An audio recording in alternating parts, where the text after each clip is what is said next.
because I'd be here all night. The man has degrees for just about everything, from what I can see here. He has been assisting our appellants over these past months, providing guidance on our issues and in pre-hearing discussions. For the past 34 years, Rennie Larson has served clients throughout northwestern Ontario.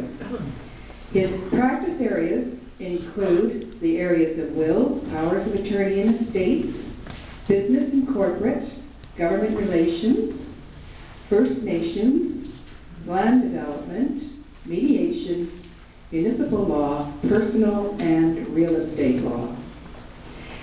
In public service, from 1976 to 1981, Rennie was a municipal councillor in the city of Thunder Bay, which began his practice in municipal law and land development law.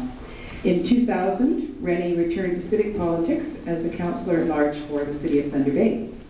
Rennie believes in voluntary service to the community and has served on many boards, including chair of the Northwestern Ontario District Health Council, which provides advice to the Minister of Health on regional health issues, member director of the Implementation Committee for the Northern Medical School, director and chair of Thunder Bay Hydro, chair of Committee of the Whole of the Operations Committee, and he was also a member of the Special Committees Audit, Port Side, if we all remember that one, and the Water Supply Committee.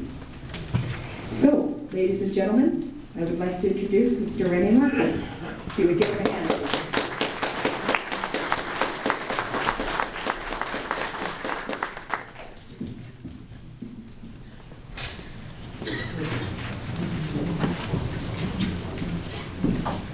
Thank you very much for the opportunity to be here this evening and to provide you with some information about the Ontario Municipal Board and how it works. Everyone probably has heard about the Ontario Municipal Board before, but you likely haven't been in a hearing, and that's because you've been lucky. Okay. The municipal board is an appointed body by the cabinet of Ontario, the government of Ontario, selects the members and appoints them. And in the past, they have included numerous lawyers, but the board is now appointing members that have diverse background and more reflective of the general makeup of society. So we can have a wide variety of people that are there, and their job is to come to Thunder Bay and give a fresh, independent look at the decisions that have been made to date by City Council on this project. Council passed 3 bylaws, one to amend the official plan. That's the big one.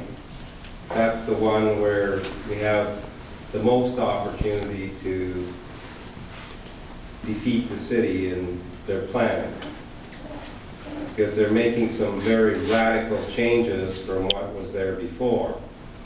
We have a major open space area, which you've seen on the plan, that is what we call green space, and it was always intended for that. And if we look closely at the city's official plan, there's no hint of people living in green space, and there's certainly very limited opportunity for any kind of commercial developments to take place in green space. The other factor that we've got in this mix is that usually the City Council is acting more as a third-party decision maker, and in this case, the City Council is actually the proponent of what's happening.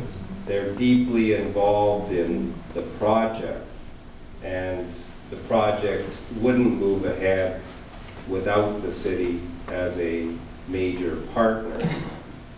And therefore, the City Council, who are responsible for the assets of the city. They're responsible to the citizens for that. They're wearing two hats. And we have to wonder, are they taking best care of the long-term needs of this community when they're making their decisions? And if you look at the planning, they've taken an already developed piece of parkland. I don't think anybody could rationally go down there and say in the area where they're proposing to put these three major buildings that will dwarf even the CN station beside it. All of the buildings that are there now will be dominated by these three new buildings.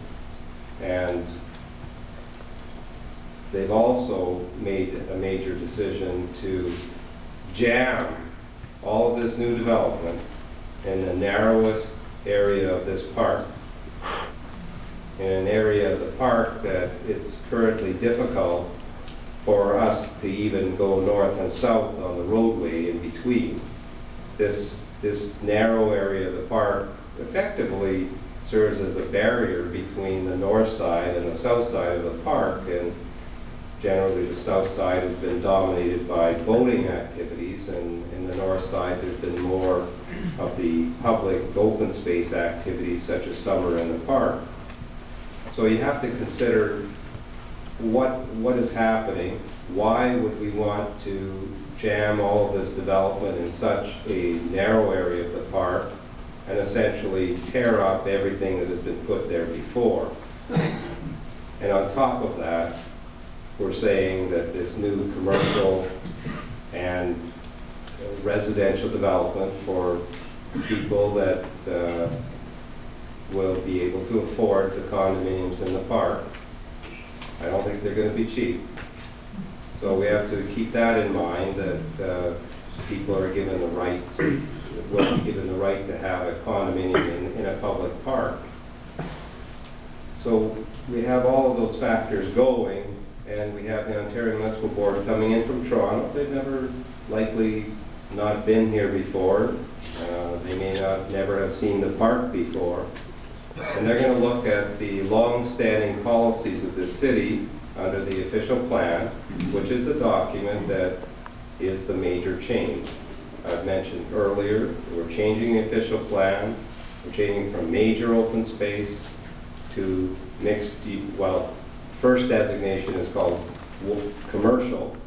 It's going to commercial, and within the commercial designation is a subset called mixed-use waterfront.